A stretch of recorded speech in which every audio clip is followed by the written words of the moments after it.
Hello there, dear friends, and welcome once again to the Relaxed Fantasy Review. Today, we're continuing our series in the Humblewood book. We're almost done. We're talking about another subclass that was introduced by the writers of this setting. This is the last of the subclasses that they added, and it's a subclass of the fighter.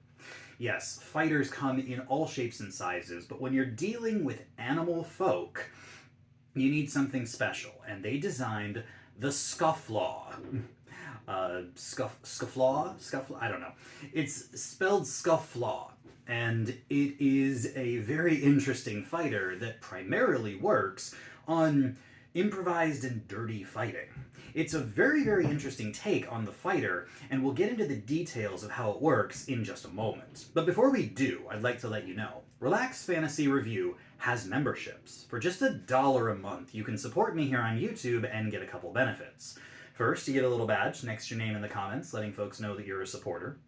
But also you get early access to my videos. I upload videos Monday, Wednesday, Friday, and I upload them a day early for members only. If that interests you, you can click the join button just below the video down there. I'd love to see you in the comments. And if it doesn't, that's totally fine. Just liking, subscribing, heck, just watching the video is such a great way to support me. So thank you very much for being here and watching my content. So Scofflaw, you choose fighter subclasses at level 3, and the very first thing you get is a bonus proficiency. You get several proficiency choices here that are not normally afforded to fighters. Deception, insight, intimidation, sleight of hand, and stealth are both in here. Very roguish in their theme. You can even choose to learn Thieves' Cant, foregoing the skill proficiency, which definitely says this is a roguish style fighter. Most of these skill proficiencies are great. I'd personally be taking something like Insight or Stealth myself, but honestly, any of them could be great. I give this a 9 out of 10. And then you also get Intimidating Banter, a fun ability that says when you are in combat, you can do your Charisma ability checks using your Strength or your Dexterity modifier, whatever your main fighting style is. This is actually an interesting thing because I do this sometimes with my players when they're very, very powerful characters physically. I let them use their strength to make intimidation checks specifically, but this actually says you can make persuasion and performance and intimidation and deception, all of them. So if you took proficiency in perception with the last ability, and now you're using your strength or dex, this is just really cool. The problem is it's only during combat, and usually you're not making charisma checks in combat. I'm still going to give this 7 out of 10, though, just because it makes a mechanical ability out of something that I've been doing anyway. Finally, you get the main feature level 3, Brutal Brawler.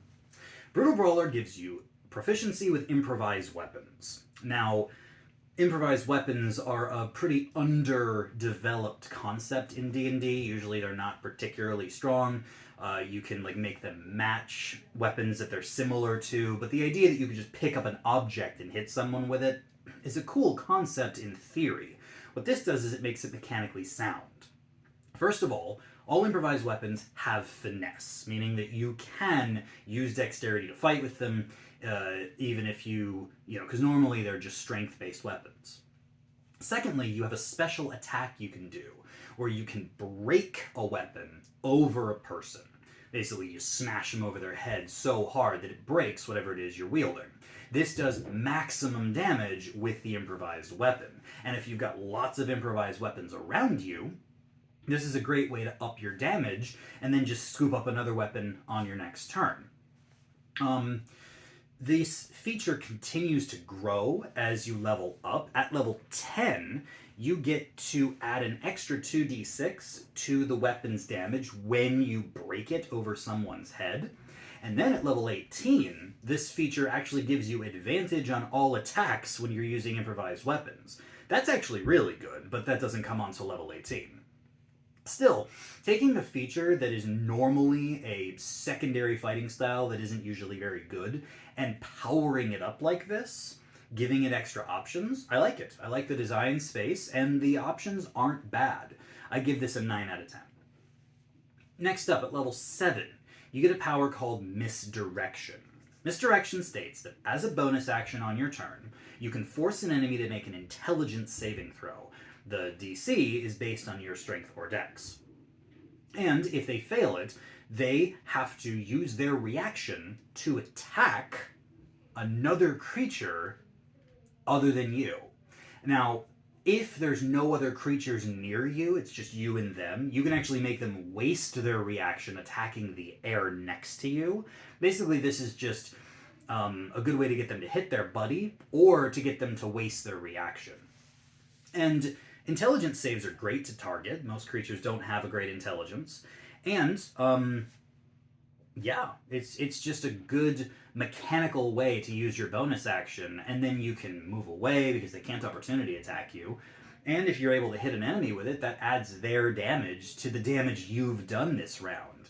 So, solid pick. And there's no limit to how many times you can do it. You can bonus action this all day.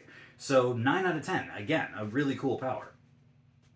Now, at level 10, you get the feature Blindside. This is a once per short rest ability, where if you hit a creature that you have advantage against, or you hit a creature that hasn't gone on its turn yet, you get to do extra damage a la Sneak Attack. This is very similar to Sneak Attack. You do an extra 5d6 damage on this one blindsided hit.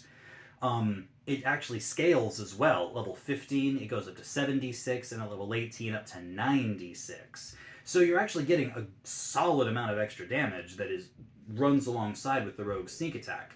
The only downside, of course, is that it's once per short rest. But it's a good amount of damage if you're building a Nova-based fighter. I'd say this is an 8 out of 10 feature. It'd be 10 out of 10 if you just were adding Sneak Attack to a fighter. Holy crap. But just once per short rest Sneak Attack, I'll still take it. 8 out of 10. At level 15, you gain a feature called Infamy. This allows you, as part of an attack, to force a creature to make a wisdom save. If they fail the saving throw, they become frightened of you. Now, they can repeat the saving throw in order to get rid of the fear effect, but there is no limit to how often you can do this. This is like a Battle Master maneuver that you can use infinitely. And, once again, the idea of infamy gets in here, because if you're a famous fighter in an area and the enemies could have reasonably heard of you and you are infamous to them, they actually get disadvantage on their saving throws. That's written in the text. A semi-permanent fear effect that you can just dish out to your enemies, forcing them to make their attacks at disadvantage, is just absolutely bonkers strong. And a wisdom save is a decent one to target. I give this a 10 out of 10. Very solid. Finally, at level 18, in addition to all the other upgraded features you get a feature called 2 for Flinchin', which I just think is hilarious. Once per round, if you hit a creature that you've either misdirected or that has a condition like the fear effect we were just talking about, you gain an additional attack against them. Fighters already get 4 attacks when they get to level 20. This makes it 5 in a turn. And once again, misdirection and that fear effect have an infinite use case. One you can use as part of an attack, one you can use as your bonus action, and if either of them stick, you get an extra attack this turn. And you can just repeat that, effectively giving you 4 attacks 2 levels earlier and 5 attacks when you get to level 20. As a fighter, there's nothing better than that, especially if you've leaned into Sharpshooter or Great Weapon Master to amp up your damage. The more attacks you get, the better. This is 10 out of 10 as well. What I'm seeing here is that a lot of the features get up to that 10 out of 10. We're really reshaping the way fighters fight at the higher levels of play. Unfortunately, I'm not seeing it in the lower levels. We're just getting some cool improvised weapons, skill proficiencies, wasting reaction sort of stuff. Like, it's cool, but it's not overpowered. Overall, if you look at this fighter from top to bottom, I give them a 9 out of 10. Decent at lower levels with fun new mechanics to use, and then really powerful at higher levels. This is how I want my fighters to be. I don't need them to be super broken at the lower levels, but when you get to higher levels and you're fighting massive enemies and massive environmental situations, having these options is great. So yeah, the Scofflaw. the feisty raccoon or the crazy falcon who are just fighting like improvised smart tacticians. I love this, and I think it's well worth a 9 out of 10. Very good fighter subclass.